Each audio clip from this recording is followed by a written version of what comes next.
No pressure to buy. Ladies and gentlemen, I cannot tell you how strong that is. When you tell a customer, sir, there'll be no pressure to buy whatsoever, that's fair, isn't it? Challenge the customer's fairness. Does that make sense to you? Do people in Indianapolis, people in Indiana want to perceive themselves to be unfair people? And once they admit that's fair, have you locked them in? That's fair, isn't it? Oh yeah, that's fair. Now they're locked in. They have committed. Challenge the people's fairness. As soon as you tell the people there'll be no pressure to buy, hey, how you guys doing?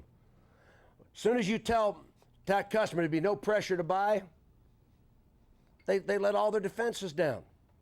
Then they're not your adversary anymore. They're on your side.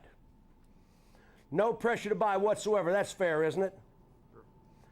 Those power phrases can be used in any number of closing situations, over and over again.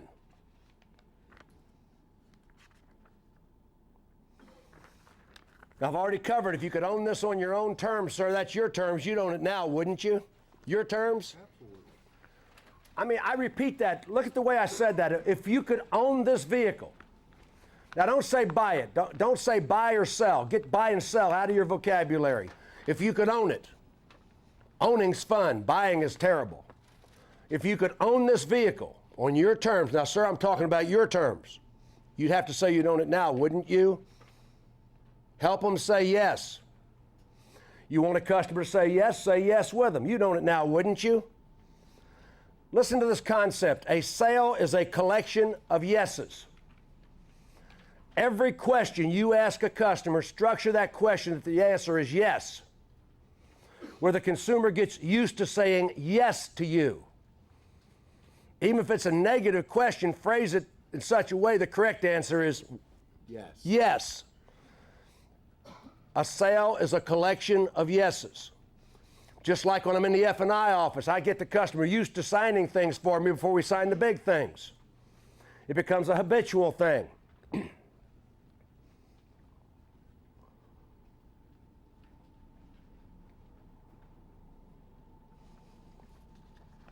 All the money all the time. Now that's something we need to talk about.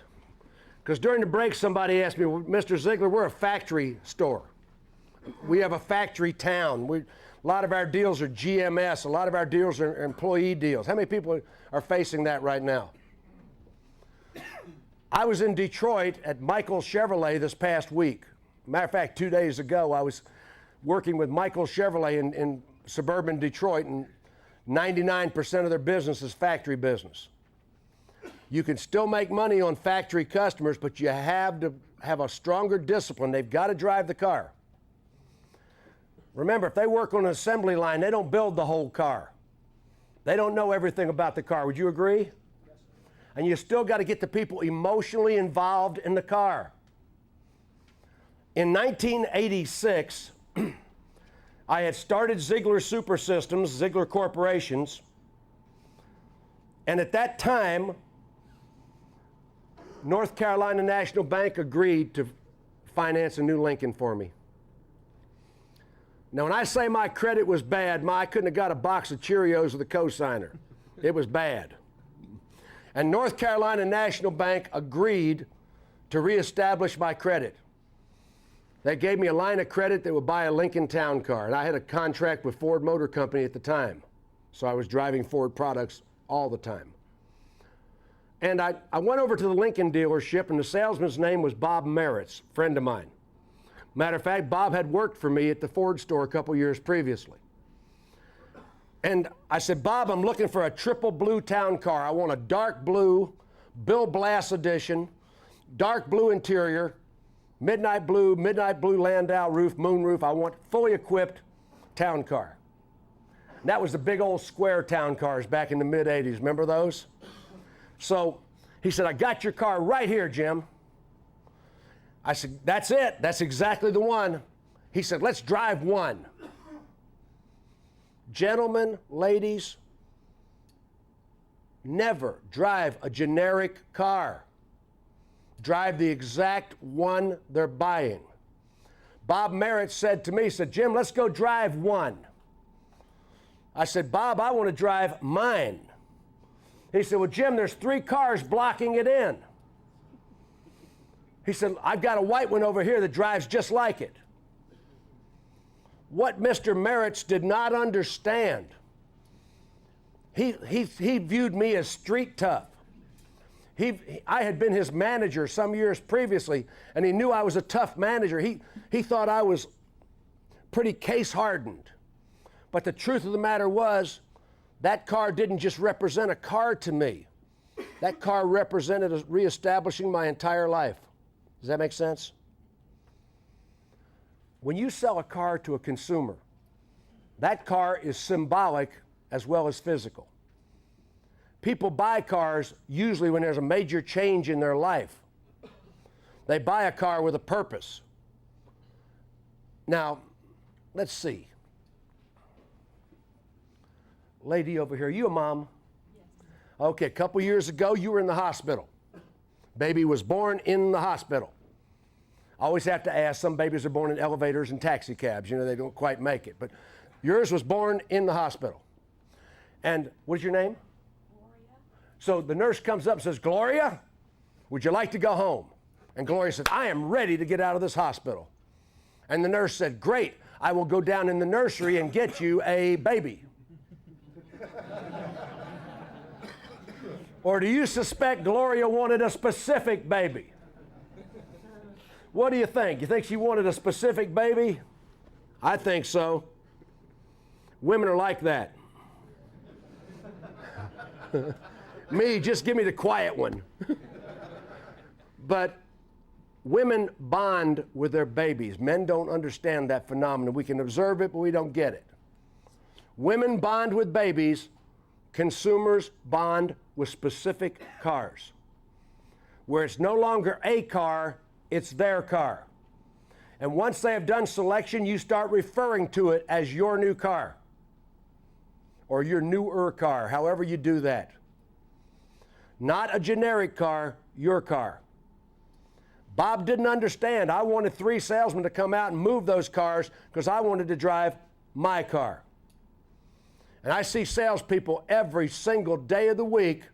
Well, they come up to my sales desk. Well, he drove the red one, but he's buying the blue one. And you don't see why that is so important to take that customer and make them drive the blue one, even though they drove the red one that is identically equipped. How many times have you had a locate deal? Are locate deals your best profit deals? No. Do they drop out? Do they get squirrely? A locate deal is not your best profit deal. It's not your best deal as far as having glue on it, doesn't stick. Why are locate deals so difficult? Because the consumer has never seen or driven the car. They are strictly attached to the numbers. They are not attached to emotionally to the car in any way. They're not bonded to it. Why do you think internet sales are so difficult? Because the consumers are not emotionally bonded. It's a strictly logical deal. That's why it's so difficult. The next step in the sale, establish a relationship. They've got to like you. They will not buy a car from you because they like you, but they will certainly not buy a car from you if they dislike you. How many times you ever had a customer start getting on their bicycle when you walk out there? Start running away from you? You ever have that, Rob? Absolutely. Pierre, you ever see a customer start walking away as soon as you walk out there? Mm-hmm. Try this. Hi, folks. You just looking? Yeah, just looking. Oh, thank God. So many people are pushing me to make quick decisions nowadays. Can I help you look? You get them before they get you. People are just naturally afraid of the decision. Now, what's my son's name? Zachary Ziegler. I mean, do you suppose you could force me to show you a picture of that child? Yes. Who said yes? Sean, you think you could make me show you a picture? Yes. Anybody here a grandmother? Got a grandmom in the room? Okay, got one right there. How many grandchildren do you have? 9. 9? I bet they're stupid and ugly, aren't they? No? Probably not. You ever, you ever tell grandmother her grandchildren are stupid and ugly? She better know you're joking, hadn't you, right? Because your grandchildren are beautiful and smart. That is correct. That's correct. I already knew that. Family is the #1 subject of common ground bonding. When you want to have precision social skills, family is the #1 subject you can talk about. How many people in this room are married or committed? Okay, how many people in this room are single and uncommitted? Okay, those of you that are married or committed, you should have a picture of your family or your significant person at your workstation. Those of you who are single and not committed, go to Walmart, buy a frame, leave the picture in it. This here's my wife with a barcode across her breast. No problem. Family, #1 bonding item, #1 way you can get close to people. #1 thing that will give common ground where they have a family and you have a family. The #2 item, occupation. What do you do for a living? Back in the late 80s, I was consulting Terry Schulte Chevrolet in Sioux Falls, South Dakota. Now, I'm talking serious frozen tundra. Sioux Falls, South Dakota, we were selling 750 units a month in a very small populated town. And I'm on the sales desk one day, and a salesperson comes up to the sales desk, and I said, "What's this guy do for a living?" And the salesman said, "What difference did that make?" I said, "I'd really like to know. I'd like to know that you've established some common ground with this customer before we ask him for the money." And the salesman got sort of sarcastic with me. He said, "He's some kind of farmer." I said, "Now what makes you feel he's some kind of farmer?" He said, "Well, he's wearing a John Deere hat." Okay. Well, they worked the deal on a program car, and I sent the closer in, and we closed that deal with a $250 gross. We didn't make any money. And I just got an idea. I said, "I think I'd like to do the F&I on this deal." So I went into the F&I office and had him bring the customer to me in the F&I office. The guy comes in and he's all arrogant. I mean, he is just in charge. "How long is this going to take? What's my interest rate?" I mean, he was just firing both barrels. I said, "Sir, we'll talk about all that in a moment, but first I need to ask you a couple questions about your credit before I make a decision on the approval of this loan." He said, "Mr. Ziegler, my credit's excellent." I said, "Sir, you got some of the best credit I've ever seen, but I need to review your credit application with you. It says here that you live at this address. It says here that this is your social security number. It says here that you are a policeman." Some kind of farmer is a policeman. I said, "Sir, what kind of policeman are you?" He said, "Mr. Ziegler, it's kind of interesting that you would ask me that." He said, I carry a badge and a gun, but I'm really a forensic scientist." I said, "A what?" He said, "A forensic scientist." He said, "I scientifically recreate crime scenes." "Really?" I said, "Tell me about that." He said, "I'm working with a brand new science called DNA identification." Now, the OJ trial hadn't happened yet. I didn't know what that was. I said, "Well, tell me about that." He said, "Well, I appear in court cases all over the country as an expert witness. I've gotten innocent people out of prison. I lecture at the colleges. I'm sort of a celebrity in the police world." I said, "That's phenomenal. Tell me a little bit more about that." He said, "I had this case one time," and he starts telling me about it. I said, "Tell me some more about that." And he starts telling me about another case. And finally I said, "Listen, we got to stop a second. We're starting to stack people up out there. I've got your contract right here. You've got 60 equal and distinct payments of $438.16 beginning on the 15th of January, which you indicated was a good time of the month for your first payment. Now, Mr. Customer, as we discussed previously, that payment does include enrollment in the 6-year, 100,000-mile parts and labor program. We've also got the South Dakota Environmental Protection Package.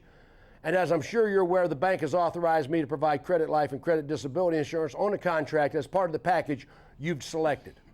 I'm going to need your authorization in several places.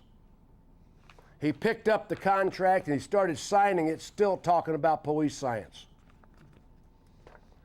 The sales department that thought he was some kind of a farmer had a mini deal. I made $4,500. It was all about the relationship, not where do you work, what do you do there?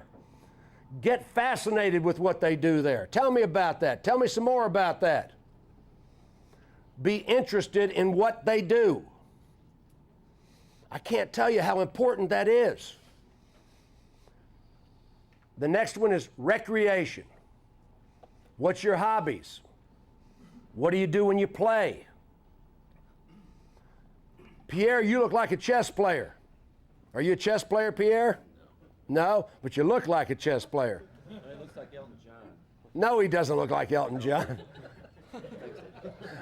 Are you a chess player? Sometimes. Okay, you know, I'm a chess player. I was at John Amato Cadillac this past summer in Milwaukee, Wisconsin. And I had taught class all day and I decided to take a TO. So I go out to the sales floor and there's a guy buying an Escalade. So I go out to where the guy's buying the Escalade. I personally drive an Escalade. I've had 7 of them. So I take a TO and I said, "What do you do for a living, sir?" And the guy says, "I'm the general manager of all the Cox broadcasting stations here in Milwaukee." I said, "I used to be in the radio business. I was a disc jockey at WAPE radio in Jacksonville back in the 70s and the 60s. I actually played Beatles when they were current hits." Think about that for a second. Immediately, this guy got common ground. We established rapport. You've got to find something you personally have in common with a customer. You're a chess player? Hey, I'm a chess player. You're a fisherman? I'm a fisherman. You're a Shriner? I drink. You know.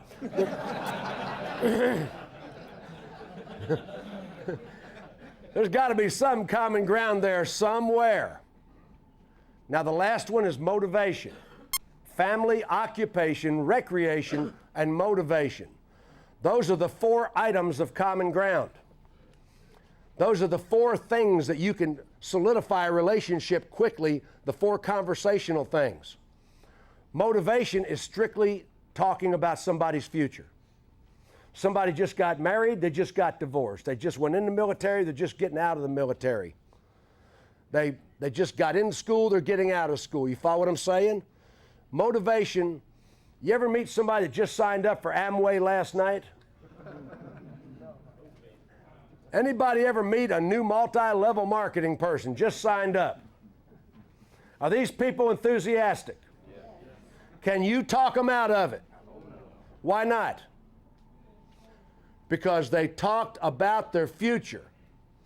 If I can ever get a customer in a conversation about their future, I can sell them anything. But usually, okay, you just got married, you just got divorced, just got married. What's your plans? You're going to have a family first or careers first? When are you going to buy your first house? Be interested. Get involved. That's fascinating. You've got to get the customer engaged in some conversation that has nothing to do with a car deal. Because you've got to humanize yourself. I had dinner last night at St. Elmo's restaurant. Pretty nice place? Okay, let's talk about St. Elmo's. The waiter who Dane is going to deliver, right, Dane? The waiter who he's going to deliver. I didn't like the guy. I did not like the waiter. Now, you misinterpreted what I just said. I said I didn't like him. You immediately assumed I meant that I disliked him, and I didn't say that. The lack of like is not necessarily dislike. He was 0. All waiters start at 0. You don't like them, you don't dislike them. They're just there. You're indifferent when you first meet a waiter, right?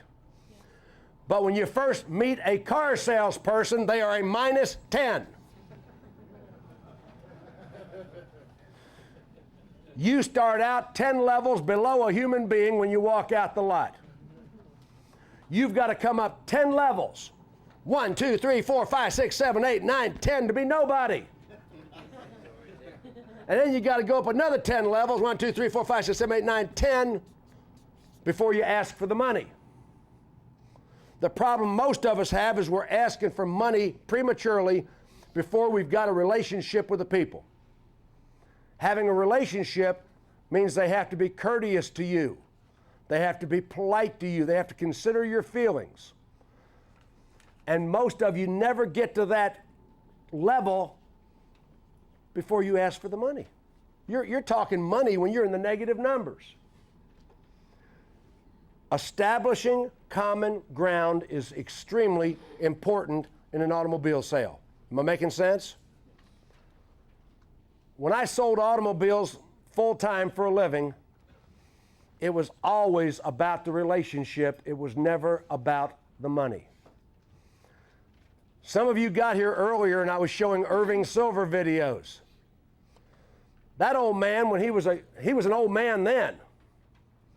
When he came out of retirement, he was in his 60s and set world records after age 60. Every one of his worksheets said non-negotiable. He never negotiated on a Jaguar. If you'll go to the website we put up for him, autosaleshalloffame.com. JC, you met him.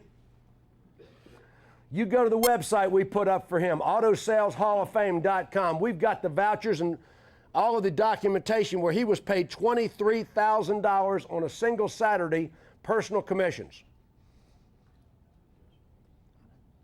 He did that caliber of business more than once. He was strictly about relationships. He hung on to his customers for life and he got referrals from everybody. Relationship selling is what the super salespeople are all about.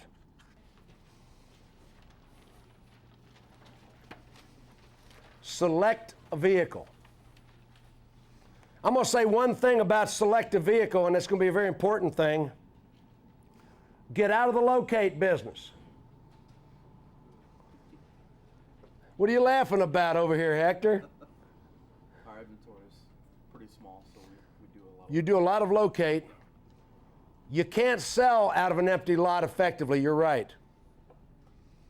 You know, you should have representative inventory. You Chrysler guys are really short on inventory, aren't you? You Dodge, Chrysler, Jeep people. What are you laughing about? That's funny. They're like, what, 120 days over inventory? Right? You got a 120-day supply, and guess what? They're unloading another truckload of Pacificas right now. That was the second time Celine Dion sang the theme song from Titanic.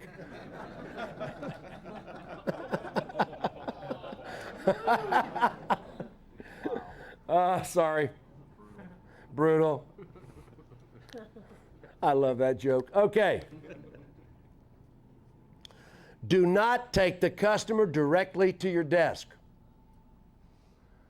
Take the customer to the cars, weather permitting. You can't always do that. But I see so many salespeople today that want to take the customer to their desk and counsel with them, and you end up giving away too much information. It's really difficult to get them off of your desk once you've sat them down. Never tell a customer you can get what they want till they've seen what you have. Does that make good sense? How long have you been doing this? 3 years. 3 years. Tim? Have you ever, how do customers find out that we have the ability to locate vehicles? Unfortunately, we tell them. We tell them, we can get you one. And as soon as you say we can get you one, have you eliminated the possibility they're going to take what you have? Did you ever buy a car before you got in the car business? What'd you buy? Roadmaster, Buick Roadmaster. Did you have a specific vehicle in mind when you left the house? A color? Nope. Did you? Yep. Did you end up buying what you thought you were going to get?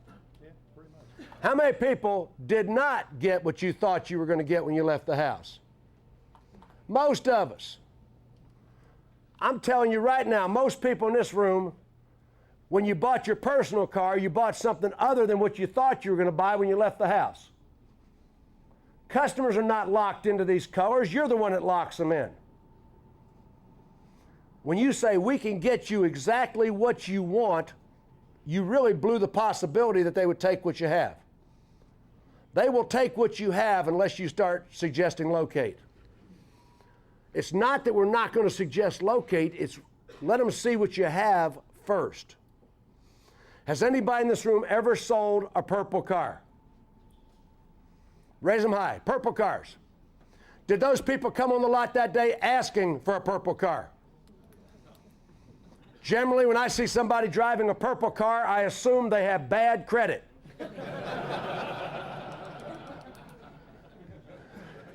Sir, we could tattoo Bogue on your forehead or you can drive a purple car. Either way, they'll know. In 1980, I was working for Superior Nissan in Jacksonville, Florida.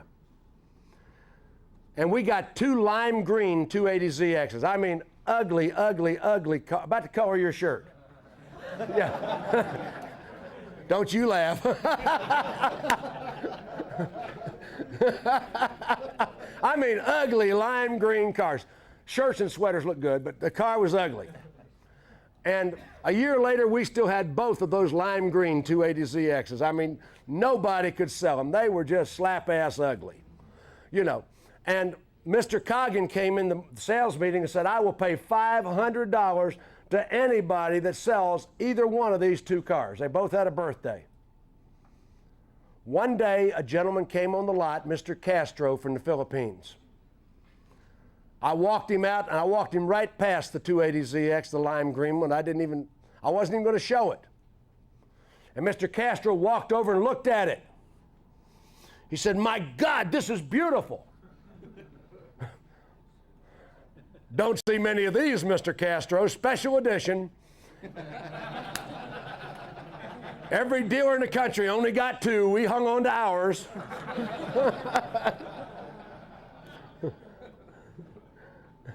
Well, as it turned out, Mr. Castro bought the vehicle. And I said to him what I always say, Mr. Castro, do you have any friends, relatives, associates, co-workers that would be interested in buying? I need a referral. The best time to get a referral is at delivery. And so many salespeople are afraid to do that. Mr. Castro said, my friend, Mr. Rodriguez.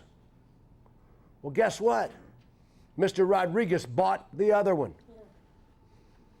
You don't know what you don't know. Don't get involved in what you personally like. Take the customer to the cars. Don't tell them you can get them one. Act like you think it's out there. That customer wants a red Camry. That customer wants a red Accord. And today, for whatever reason, I don't have a red Accord. I'm still taking them out to the lot. You'd be amazed how many people will, well, it looks like we don't have a red one. What else do you like?